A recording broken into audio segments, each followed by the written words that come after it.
Hey everybody, Sierra here, community health dietitian. I'm in the Elmo kitchen today. The clinic is closed today because of the heat. However, the fitness center is open, which if you're in the Elmo community, you are welcome to stop by, cool off. We have water, Gatorade, popsicles, we have some Lunchables in the fridge. I'm going to do a quick demo for you guys. Afterwards, Cami and I will be driving around Elmo to give out some food. So if you want or need something cool to eat, comment on the video, comment on the picture. We'll come and stop by and get you something. Okay, so first thing I'm going to demo is a watermelon salad.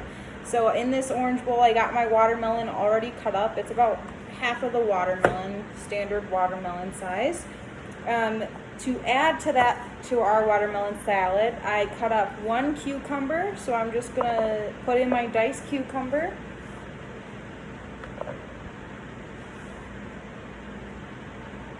And a little bit of green onion. So Dawn Scott, one of our social workers, she grows some vegetables in her backyard. She gifted me some green onions, so thank you, Dawn. We're using your green onions today in this recipe. And then for our dressing here, I have about 8 tablespoons of olive oil, 3 tablespoons of red wine vinegar. I chopped up some mint to put in here. There is a really finely chopped up jalapeno and a garlic clove that I also diced up, and then just salt and pepper. So I'm just going to add that to this bowl here.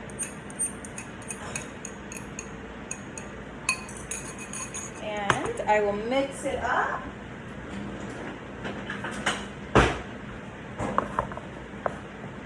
So I don't know, some people really like watermelon. I'm one of those people. I love watermelon, but sometimes I get tired of eating it plain all the time, so I like to try something different, new flavors. So this is a good salad to try out if you're kind of getting tired of just eating watermelon slices all the time. But watermelon's a really great way to stay hydrated, get some good vitamins and minerals and electrolytes, because we're sweating a lot. It's really hot outside.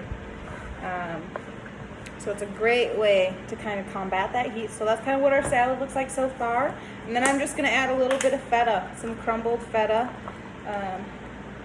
to go in there. And then we're just going to mix it up, and I'll put it back in the fridge so it's chilled. But it is going to be ready to serve.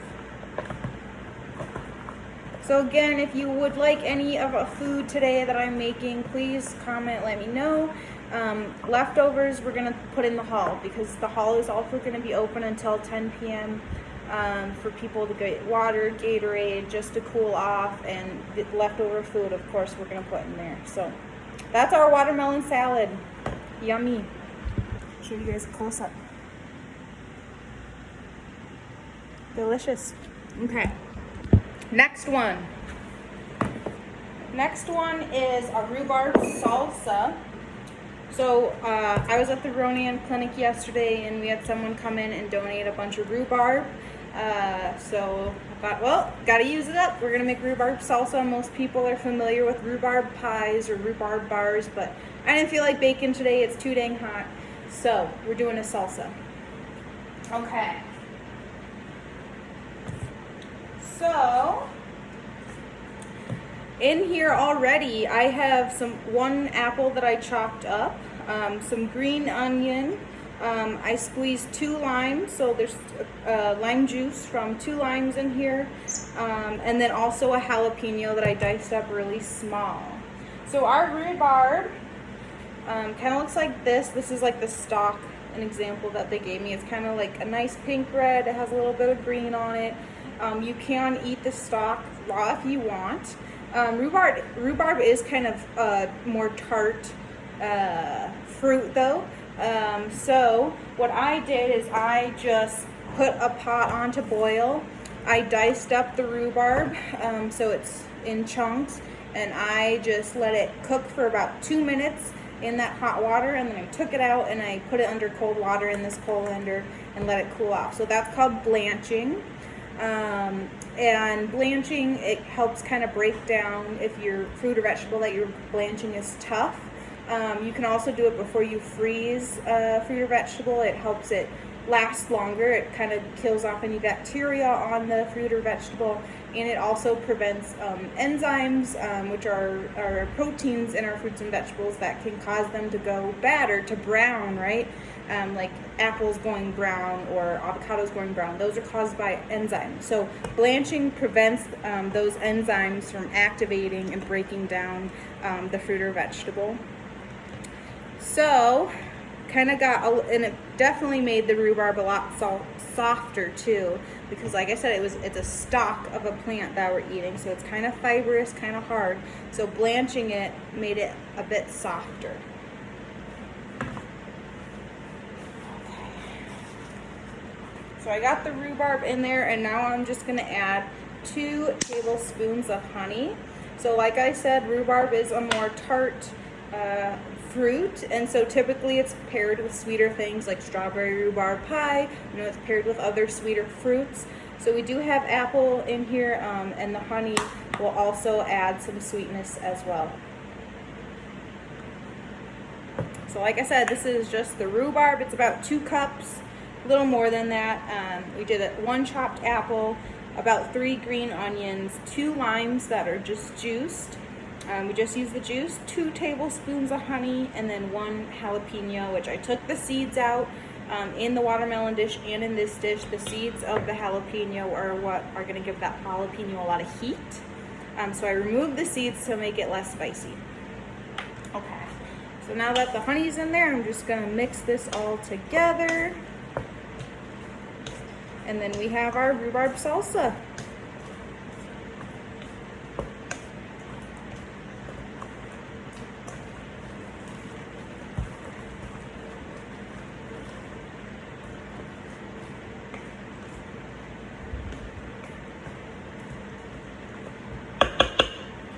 And there we go. So this was the only thing that I had to cook today, was the rhubarb, because like I said, it's too hot. I didn't want to cook a lot. But it just was blanched, so it doesn't take that long. Like I said, 2 minutes in the hot water and you're done. Okay, last thing I'm going to make for you guys is tuna salad. Another great dish to eat when it's hot out. You don't have to cook it all.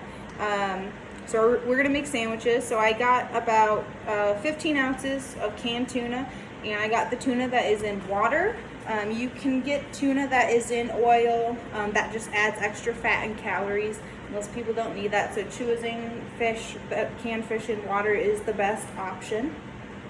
So I just have the tuna in there. So we are gonna add 3/4 cup of mayonnaise. Can't have tuna salad without some mayonnaise.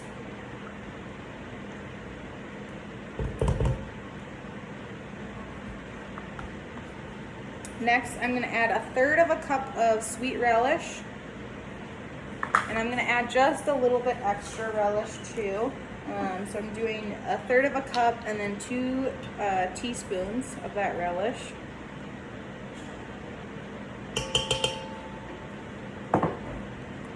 All right, got that in. We're gonna do 2 tablespoons of Parmesan cheese. Parmesan cheese is one of those low lactose cheese. 1 ounce of Parmesan cheese has 0 grams of lactose. A couple tablespoons in there. I'm gonna do a little bit of onion powder, a little bit of garlic powder.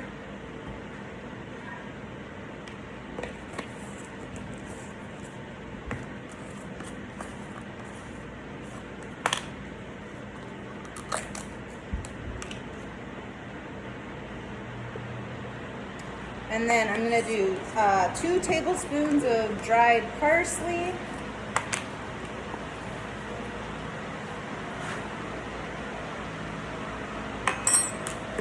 And a little bit of fresh dill weed. So this dill weed also came from Dawn Scott's garden. So thank you, Dawn, for your donation, for your contribution to this dish.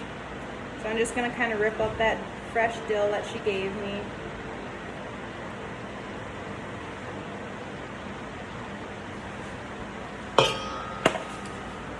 Alright.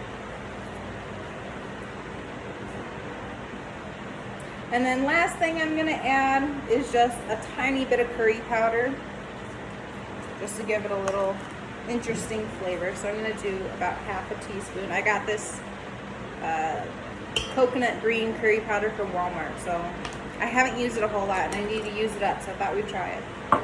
Alright, so that is all you need for your tuna salad. Just mix it up.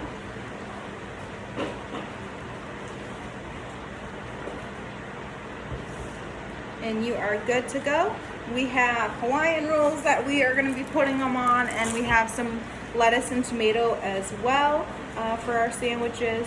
So again, let us know if you want some food. Cami and I will be driving around, and like I said, any leftovers will be stored at the hall. There will also be water and Gatorade there. So you got the option of going to the hall or the fitness center here in Elmo to cool off. All right. Thanks for tuning in, guys. See you soon.